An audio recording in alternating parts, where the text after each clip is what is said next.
మరి మనం వెళ్ళిపోతున్నామంటే ఎక్కడికి వెళ్తున్నామండి అని ఒక్కసారి ఆలోచన చేస్తే ఆత్మకు సావు లేదని పరిశుద్ధ గ్రంథం బైబిల్ చెప్తుందండి. శరీరము నిష్ప్రయోజనం అండి.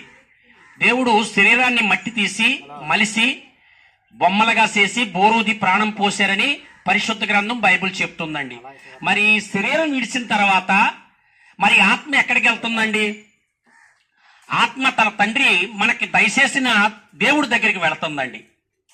మరి ఆత్మ మరి వెళ్ళిన తర్వాత యేసు ప్రభు వారు సిలువ వేసి చనిపోయి ఆయన మూడవ రోజున ఎలాగైతే మళ్ళీ మహిమా శరీరంతో దిగి వచ్చారో అలాగే మనము కూడానండి మరి మళ్ళీ మనకి మహిమా శరీరం ఇస్తానంటున్నాడండి దేవుడు.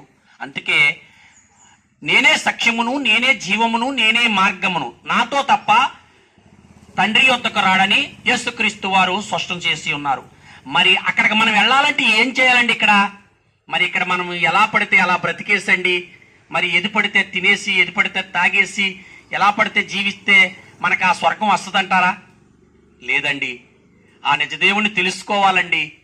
ఆ నిజమైన దేవుణ్ణి తెలుసుకుని ఆ నిత్య జీవం పొందాలంటే కొన్ని మరి షరతులు ఉన్నాయండి. ఆ నిజమైన దేవుని తెలుసుకుంటేనే మనకు ఆ నిత్య జీవం